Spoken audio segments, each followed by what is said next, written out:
So I've been hitting the gym hard lately, and I thought I would do a video kind of on the gyms here in Japan.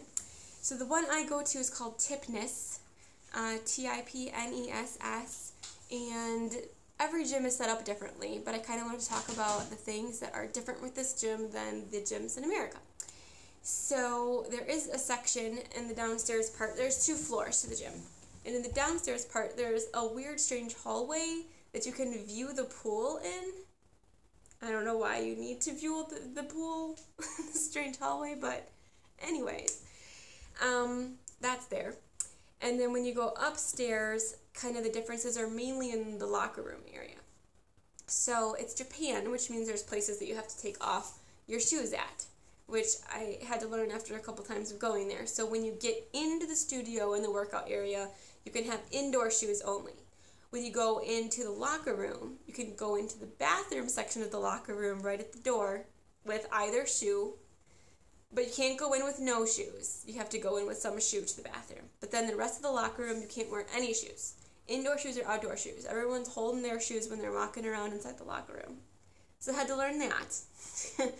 But I learned that pretty quickly. The locker rooms are gigantic, and they're cavernous, and they're amazing. So this is where it differs from America, I feel like. So first of all, and I know the men's locker room is the same, it's just mirrored, because I've seen a floor plan of the gym. But anyway. So as you walk, and again, rows and rows of lockers, there is a vending machine in there. There's vending machines all over Japan, by the way. But there's a vending machine just in the locker room. But then past that is my favorite place of the locker room, maybe the whole gym. It's a dark room with 3 massage chairs in it. And it's amazing. And you only have 15 minutes. You sign up for one of the chairs and you have 15 minutes. And the chair will stop you at 15 minutes. You can't even just like fall asleep and kind of forget what time it is. The chair will stop and sit you back up when you're done. But it's amazing. I usually go and do the massage chair before I work out so that I'm not sweaty and gross, and then I have to sit in this chair, and then even if you clean it up, which you're supposed to if you're sweaty, I still feel like there'd be something I would miss, and I don't want to do that to somebody else. So I would sit in there before I work out. But anyways, then past that is this wet section. Okay, so you go into the first chamber, and it's the getting naked part of it. There's a wall of cubbies, and you stand next to these other women, and you're taking off your clothes and everything and get naked, shove it in these cubbies, and you can take a towel with you, but in the next section, you have to be naked. You can't, even underwear, you gotta be naked, except for a towel. So in this back section on the right are just a bunch of shower stalls. Then on the left is where it gets very Japanese, I feel like. There's a sauna, and that part is normal, and the sauna here is amazing. It's huge. It's not the little closet type that I'm used to at my gym and that we're used to at gyms in general, where you're really close to each other. It's big. It's probably like a 10 foot by 10 foot, maybe more than that. Maybe like 15 by 15 foot room. It's big. This is just in the women's locker room, so the men have the same thing. So that's normal, but bigger. But then they have 2 sections I feel like are strange. They have a cooling room, and I kind of get the idea, like you get hot in the sauna, then you cool off, then you go take a shower perhaps, so you're not sweating your new clothes, I don't know. But then the next 2 sections are strange. And I've seen naked people in locker rooms in America, but I wasn't quite prepared for this. Nakedness everywhere, which is fine. I try to think of myself as an open-minded person and everything, it's fine. I just wasn't quite prepared for the onslaught of flesh I was going to see back here. But anyway, so there's this giant communal bathtub, basically, that you go in, because remember, everyone's naked. So you're sitting in this bathtub naked with other people that are naked. Some people you just worked out with in class. And then you got to see them naked sitting next to you. It's kind of weird. I feel like in America I've seen a couple naked people, but in general we would take our clothes with us, take them off behind the curtain right of the shower, go take a shower, get dressed again, and then re-emerge into the locker room. But here there is no shame. You just gotta love what you got, you know what I mean? Because there's no alternative. So I did try this a couple months ago when I first started at the gym, and it was strange. You're sitting in a bathtub. And I get that the water the water might be hot enough to, I don't know, to get rid of all the germs that are in places, but I don't feel like it's hot enough. I feel like it'd have to be near boiling to get rid of all the stuff. I don't know. It was weird. And I figure I can just take baths at home. There's a nice big bathtub in Japan. It self-fills for me. It self-heats. I just gotta throw in a bath bomb and go, and it's great. So I'd rather just take baths at home. And sometimes I do with my daughter, and it's fun, but I won't do the communal bath. I did it once. It was weird. And then the other section of the locker room, right next to this big communal bath, is this section I just don't understand. It's 2 rows of, and again, everyone's naked. Remember that.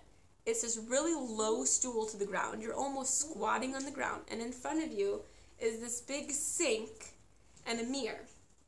And people are giving themselves a whore's bath, is what my mom or my grandma would say. They're just washing themselves. They fill up the sink, then they have this ladle bucket thing, and they douse it in the water and pour it over themselves, pour it all over, wash up with soap, and then pour it all over again. And I'm thinking, like, did you miss the shower section back there? Why are you not cleaning yourself vertically? Why are we sitting and taking a bath over a sink right over there are normal showers? I don't understand that. Maybe it's a very old-fashioned way of doing things, and that's the way they feel like they have to do it. I don't know. But it's weird that they have both options at the gym. Anyways, so for my class lineup, just kind of what I do, I tend to mainly stick to the dance classes because that's what I like, and you gotta do what you like. So Monday I take a universal dance class. That's my favorite class. Tends to be very hard routines, but very challenging, very good. Tends to be more hip-hop-ish. I like that. Tuesdays, I take 3 classes on Tuesdays, back to back. I take a rhythm master class, which is another dance class, a jazz dance class, and then an animal energy class. And animal energy, I didn't think I would like much, but it's really fun. You act like an animal in some of the movements. You act like a monkey, you jump like a monkey, please wait, thank you. She wants to show you a drawing in a bit. I told her I'd have her wait and she could show you in a bit. So then there is a balancing. You balance like a flamingo. There's all these really cool animal things. You get down on the ground like a bear and come up and down, up and down. It's very much lunging and squatting, and it's really, really good. So that's a fun class. I didn't think I would like, but I do. Wednesdays, the gym is closed. Thursday, I take an Aero 1 class, which is an aerobics class, and a weightlifting class, 2 that day. And then Friday, I take a belly dance class. And then I have off on weekends. So anyway, that's my schedule, and so that's 7 classes in 4 days. Around 7 classes. Yeah, 7 classes. And on top of that, sometimes I lift weights on the cardio days while I'm waiting for class to start and things. So, thank you. So speaking of which, classes are different here. So in America, you can come and go as you want in a class. Let's say you're going to a Zumba class or a Volley X class. Let's say it goes from 9 to 10 in the morning. You know, you can come in at 9:15, you can leave at 9:45, you can do whatever you want, right? Japan is very particular. They have a sticker on the ground where you line up for class. And if they get after their 45 or 50 person limit, anyone else that comes can't come. So the class amount is huge here, and I love that. There's just so many people around, and you can get, work off of each other's energy, and it's a lot of fun. But most of the classes don't even hit anywhere near that, so I think it's funny that you have to line up for class. And then another weird thing is, when they start class, they close the doors. So if class started at 9 and you're there at 9:01, you can't come in. Like, I've seen staff members stop other people. Luckily, I usually go in plenty of time because I try to go way ahead of time so I can get my 15-minute massage in at the chair, maybe lift a little weights, and then go to the cardio class. So I haven't personally had this issue, but I've seen people turned away at the door because they came a minute or 2 late. And it was not a full class, but that's just their rules. They have lots of rules in Japan. And I'm not wearing makeup, and my nose is itchy today, so deal with it. Anyway, so I thought that was weird. Another strange thing about classes in general is, and I know I'm focusing on classes here, but that's what I mainly do at the gym. Everything else seemed the same to me. Treadmills were the same, except they were in Japanese. They had bicycles. They didn't have the ellipticals much or the Stairmaster. They just mainly have treadmills and bicycles and free weights. So that's all the same in every country. So anyways, back to the classes. Let's say you do go to a Bali X class or a dance class. Usually every song is a different routine, right? You do your warm-up song, and that whole song is one routine. Then you move on to the next song and the next song. You maybe have like 10 to 15 dances in your class, 10 to 15 songs. Every song's a new dance. To me, I felt like, duh, that's the way the world works, because that's what I'm used to in America. It's not the way they do things here. And I've done so many different types of classes. I've done combat classes, like the kicking, punching ones here, weightlifting classes, a bunch of dance classes. I've tried some yoga classes, and they're all the same in that they build off of what they've taught in the beginning of the class for the entire class. And I feel like there's pros and cons to this. You know, I feel like the pros would be, because most of the ones I do are dance classes, so you're building off this routine. So you learn the first 2 moves, then you practice it, do it to music maybe. Then you add on another 2 moves to the front 2. Now you're practicing 4 moves. Then you add on another 2 moves. Now you're practicing 6 moves. So by the end of class, you have to remember these 10, 12 moves you've learned in class. And then the class is over and you do your cool down and you're done.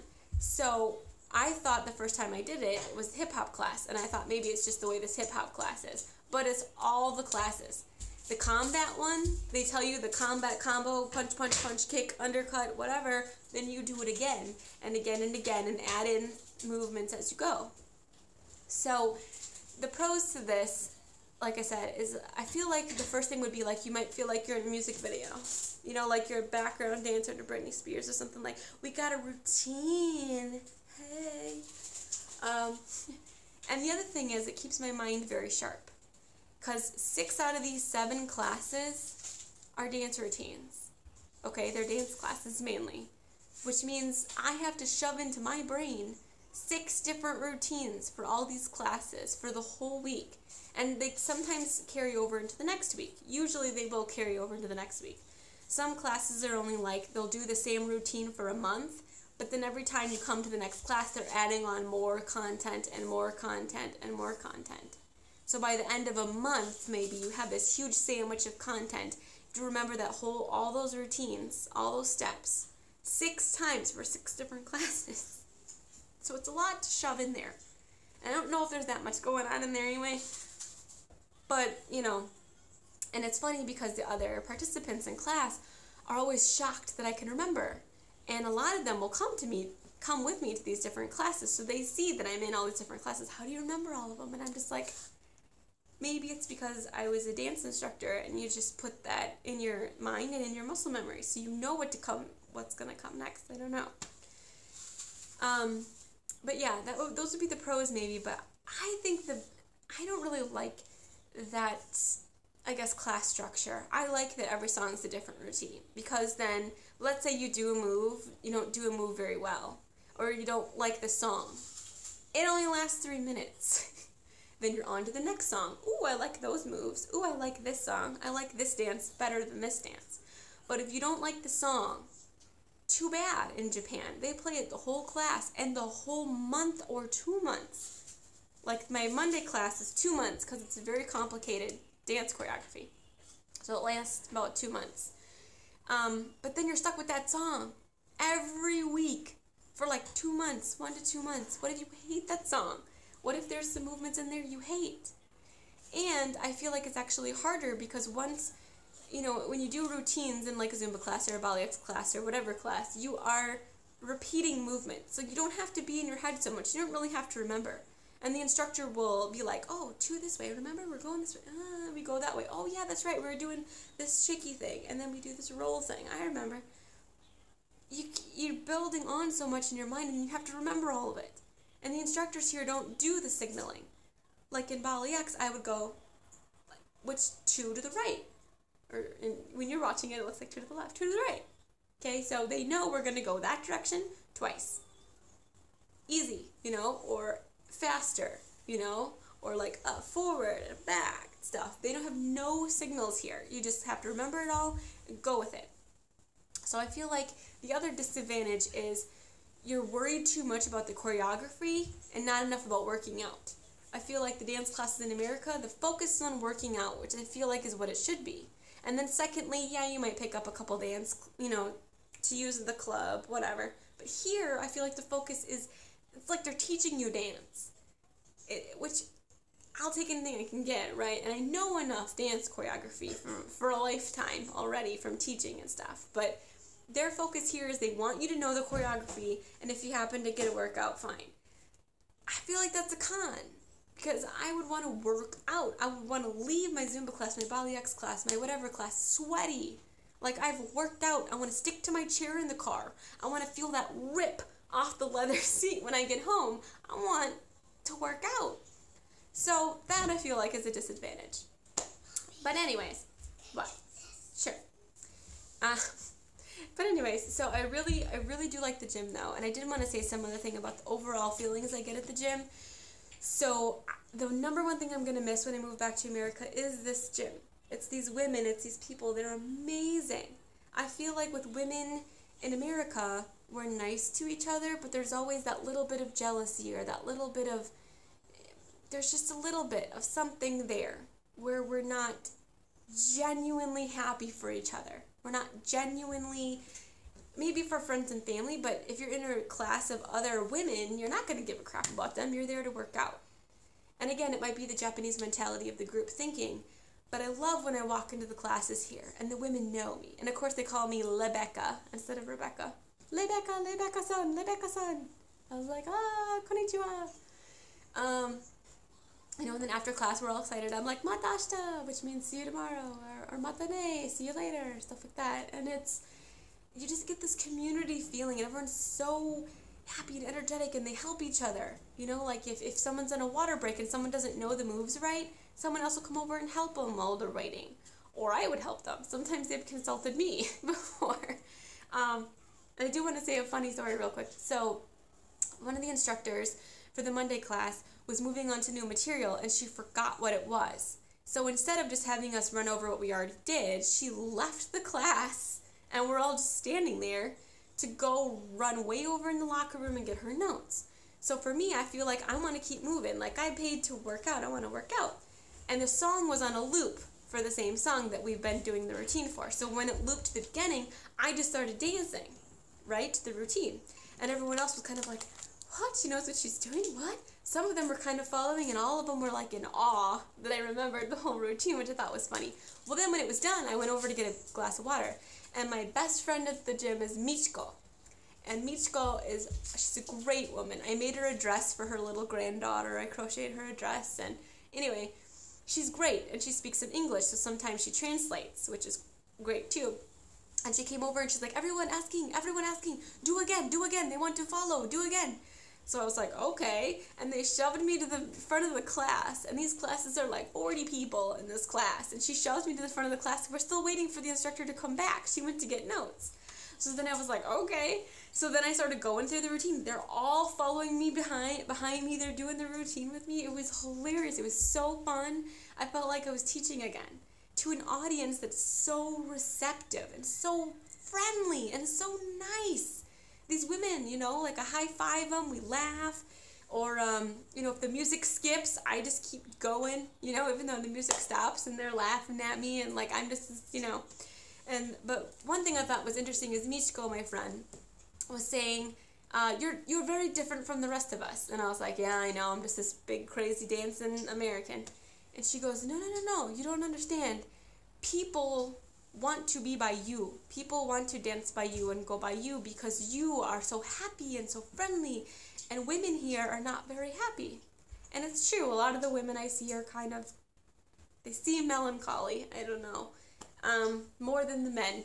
Anyways, so she says she loves it, and I'll give high fives to people, after we did a routine and it was hard and we got it, I'll be giving the women around me high fives and they just laugh. And people have been trying, I've noticed, you wait in that line, right? Then you find your spot in the room.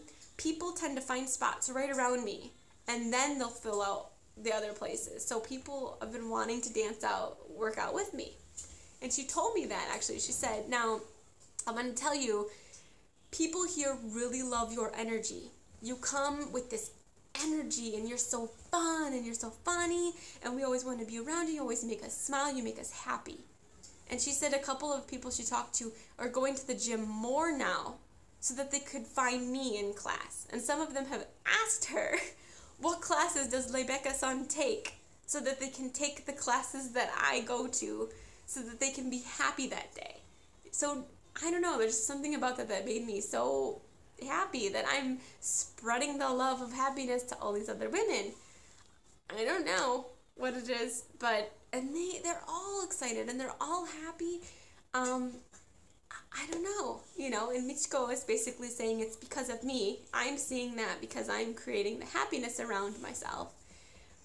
But I'm so happy that they all go home smiling. And she even said that, in your class, everyone smile around you. They go home smile. They didn't before you came. Like before you came, classes weren't fun. But now that you've been here, we all love coming to the gym. And I don't know, there's something about that I was like, thank you. I thought I was this bumbling, crazy American that, I can be outgoing around people, but I'm by no means talking their faces off or anything. But I was hoping I wouldn't be annoying, because here they tend to be very, very shy, very wallflowerish. But anyway, so you want to come say hi? Come say hi. You want to go get your drawings? Uh-huh. Okay. She drew drawings while I was talking, and she wants to show you guys them. Yeah. So I will miss the gym, though. Definitely number one thing I'm going to miss in Japan is the gym. Here's Jasmine. Come here. This is Jasmine. Okay. And here's Cinderella and Belle. Cinderella and Belle. Let's show them the drawings. Cinderella and Belle. Wow. What do you want to say about your drawings to them? Come here. Boo. What do you want to say about your drawings? Ow. Anything fun at school? No. No? Okay. Because my bestest new friend left. Oh. Without eating lunch. Okay. School. And I have a little cut on my lip. Okay. Say see you later? To